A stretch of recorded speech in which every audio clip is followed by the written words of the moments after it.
Bériane, c'est l'eau extraite d'un puits à l'aide d'une peau de chèvre, manœuvrée par un cheval, qui attire notre attention. Le contenu de cette outre géante se déverse dans un canal d'irrigation à ciel ouvert appelé ségia.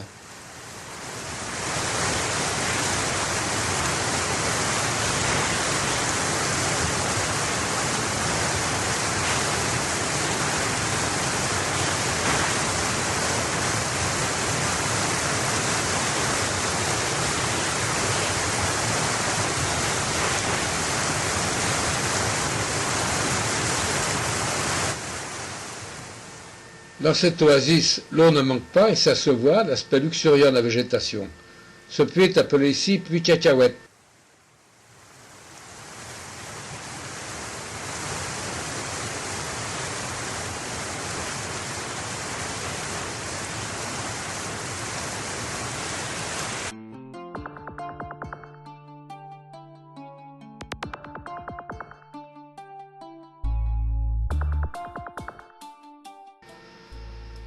Ce brave Mozabite, moyennant quelques pièces de monnaie, emmène nos trois gaillards faire une petite visite de la Palmeraie.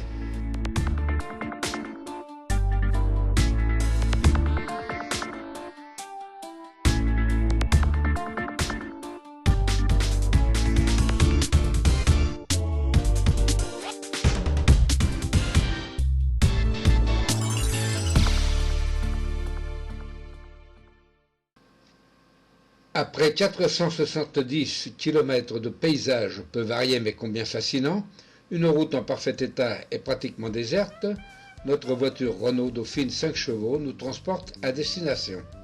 À El Golea, avec joie, nous franchissons l'entrée de l'hôtel transatlantique où nous pourrons nous désaltérer à volonté et nous y reposer. Une cigogne probablement rescapée d'un accident et hébergée par l'hôtelier va bon gré mal gré recevoir les caresses peut-être un peu trop empressés des enfants, qui feront que dès le lendemain de ces preuves d'affection, la pauvre cigogne décédait dans ne sait trop quoi.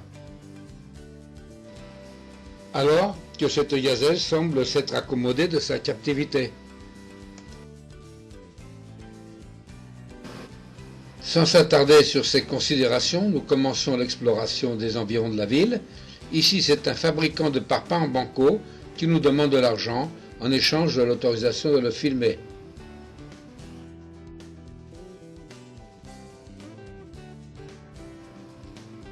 Dans la région, les ânes remplacent avantageusement les chevaux de bois de nos fêtes foraines, et en plus, ça a l'air de plaire aussi bien aux garçons qu'aux filles. En compagnie du sergent infirmier Kéméré, ami des Broutels, marchandage pour l'achat de quelques roses des sables, finement sculptées, qui, 45 ans après, décore toujours notre intérieur.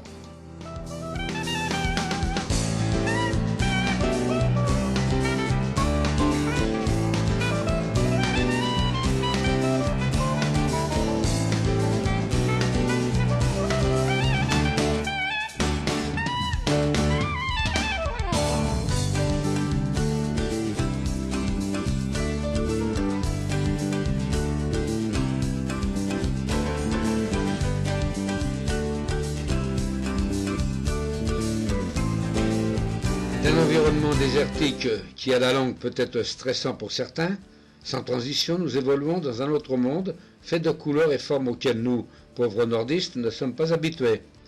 Notre étonnement est aussi grand que notre plaisir de découvrir ces palmiers à la taille impressionnante qui fait paraître notre Dauphine bien petite. Pour nous, un si beau jardin au beau milieu du désert, c'est du jamais vu. C'est l'image souvenir que nous garderons de El Golea.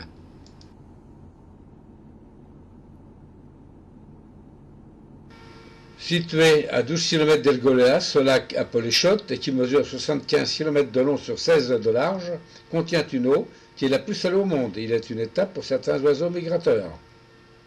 La ville est dominée par les ruines de cette vieille citadelle qui est le Ksar, construit par les Berbères entre les 9e et 10e siècles. À 2 km de la ville, le tombeau du père Charles de Foucauld, explorateur et missionnaire français, assassiné en 1916, renferme sa dépouille ramenée de Tamanrasset en 1929.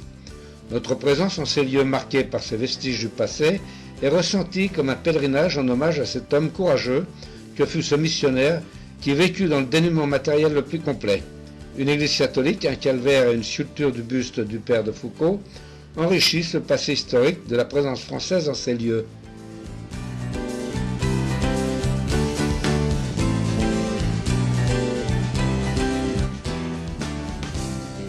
Sur les murs de cet ancien fortin, un artiste de la Légion étrangère a marqué son passage par une reproduction grandeur nature d'un géant de la préhistoire, un diplodocus.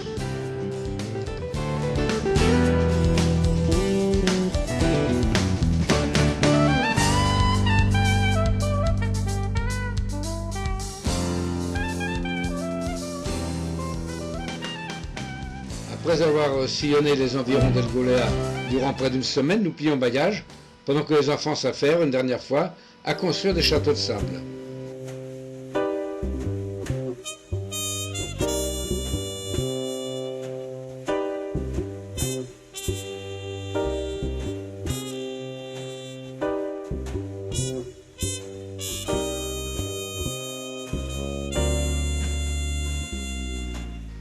Pour vérifier ses qualités de routière, nous décidons de nous rendre une deuxième fois dans le sud du pays avec pour objectif d'aller jusqu'à Gassitouil, filmer le puits de gaz alors en feu depuis plusieurs mois.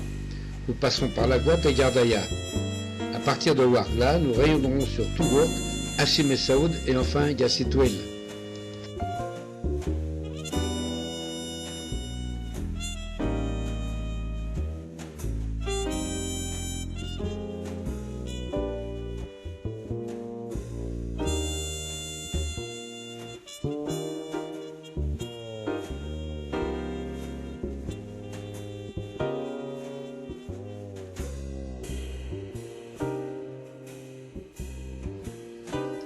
Image ancestrale que ce chamelier avec ses dromadaires qui a pour toile de fond la route du pétrole qui nous mènera à Hassim Messaoud en passant par Ouargla.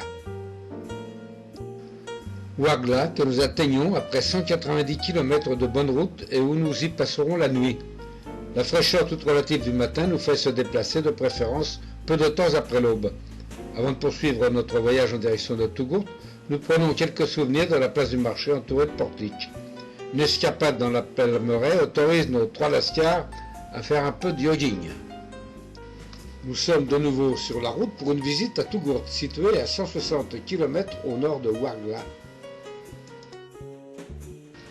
Si un jour je retourne à Tougourt, je reconnaîtrai la région avant d'y arriver, de par la couleur du sable qui jalonne la route. Nulle part ailleurs dans le désert, je n'ai vu du sable aussi blanc à tel point que ça ressemble à du sel fin. Du sel de mer, bien sûr.